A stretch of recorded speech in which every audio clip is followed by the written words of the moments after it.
Bitcoin failed to break through my orange box yesterday, and it's starting to show more weakness. And the question is, of course, how low can Bitcoin realistically go? If we are going to continue towards the downside, how much lower can Bitcoin realistically go? Well, today I have a very important chart I need to share with you guys. I'm going to talk about Ethereum, Solana. I'm going to talk about everything that's been going on in the markets right now, the stuff that has been causing the price to go down. I'm going to show you who actually sold Bitcoin and Ethereum, pushing the prices down for the entire crypto space. Guys, make sure to stick around from the beginning until the end of this video.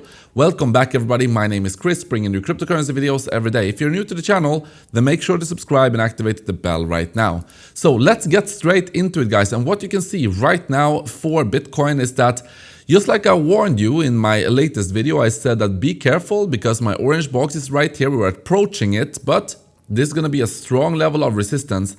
And yes, we did not manage to break through it. Instead, we saw a pullback right now trying to get supported of my orange line at $68,500. So this is very key to keep in mind here, that we failed to break through it. And if we're going to go down lower, how much lower are we realistically going to go? I'm going to share that right now. So we know that we approached the 200-week moving average right here. Let us actually go to the 200-week moving average right now on the weekly time frame. There we have it. So this green line right here. So you can see that we came very close to it right here.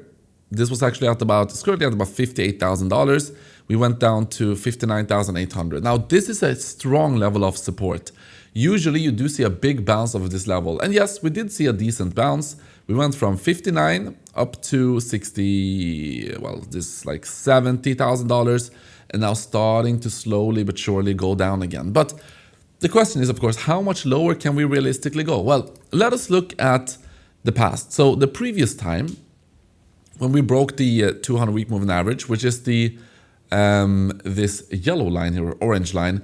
Well, for one, you can see that historically it has been supporting us multiple times. You can see here down at the bottom in 2019, big support here from this point, boom, towards the upside, big support. The only time when this did not support us was actually the previous bear market. So what happened when we lost this level? Well, what happened is we actually went down to the 350-week moving average, which is this this red line. So this red line, if, and again, I'm saying if, I think this is a massive level of support here. Currently, the 200-week moving average at about $59,000 still. But if we were to break it, and if the 350-week moving average is going to be the next level of major support, that would be at about $46,000. Now, of course, this is not going to happen if it happens. I'm not saying it is. I'm saying if it happens.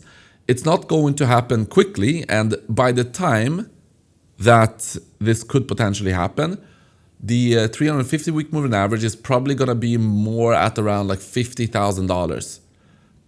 Okay, so if we see a trajectory just like this one right here, then the 50-week moving average could be at about $50,000. So that would lead into another, from where we are at right now, about 25% drop. That is more or less what I think is the worst case scenario for Bitcoin. Not financial advice, of course, but if that were to happen, then we do have this support level, which is probably going to be at around $50,000, which is the last time we broke the 200-week moving average. We did find support of that level, that particular level, which is the 350-week moving average. So let's see, guys.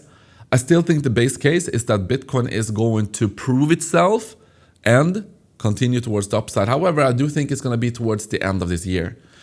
So let's see, guys, not financial advice. If you look at Ethereum, same thing for Ethereum. We went up, we hit my resistance level here at the orange line, boom, straight down to the support here. And I know a lot of you guys are trading this range here, making gains, shorting and going long of the support and resistance levels. So I will continue to update you, of course, on these ones. I will continue to actually, I will start making more individual trades as well, which I'm going to share with you here on the channel. Solana, you can see my resistance level at $87. If you look at the S&P 500, there's a holiday today, so the futures market is trading, but it's trading for shorter hours. Little bit of a green level here for the S&P 500. If you look at gold, Gold is also having a little bit of a red candle, but overall looking like it wants to slowly but surely grind higher here, potentially making a new all-time high. If you look at silver, it's trying to stay above my orange box here. So all of these things, important to keep in check here. Keep these things in mind, guys. A lot of things are actually happening on the charts right now. BlackRock came out and said that the leverage in the market and the volatility is threatening Bitcoin's narrative. And to be honest, over time, I don't think it's going to threaten Bitcoin's narrative. But for the time being, yes, because October the 10th, it showed the institutions here that Bitcoin can go down. Not only like this was mostly altcoins, of course, but even the drops you've seen in Bitcoin, it is going to scare away some people. That is very, very clear that is actually happening right now. And if you look at a great example of this is Garrett, the insider whale, who I covered in yesterday's video, was sending huge amounts of Bitcoin and Ethereum to centralized exchanges. It seems like he started to dump on Sunday evening as the liquidity was at the lowest. So the sell-off was likely due to Garrett, the insider whale, dumping $540 million worth of Ethereum that they deposited. So you can see the timeline right here. So the whale deposits Ethereum, boom, right here. Small drop as traders front run the whale. So the moment they saw that the whale was depositing, we saw a drop here. So it's massive effect on the market. And then you saw a recovery. And then from here, probably the whale started to really dump here Ethereum and we went down. And since then, we've seen a little bit of a recovery. But yeah, we're still in a pretty bad state here for Ethereum. And look, the market is going to continue to look at this whale because it still has $3 billion, guys. And the market is still going to react to whatever it's going to do. Now, one thing that I want to mention is that Michael Saylor is doing his 99th purchase of Bitcoin. Now, on the 100th purchase, maybe he's going to make a bigger purchase when it's the 100th purchase anniversary, if you will. So keep that in mind. It's coming up this and next week. Strategy also reaffirmed that Bitcoin can drop down to $8,000 and they are still fully solvent and everything as well. However, I don't think it's a good idea to communicate the price because you can be sure right now, guys, that the whales, the manipulators in the markets, they are going to try to push the price down.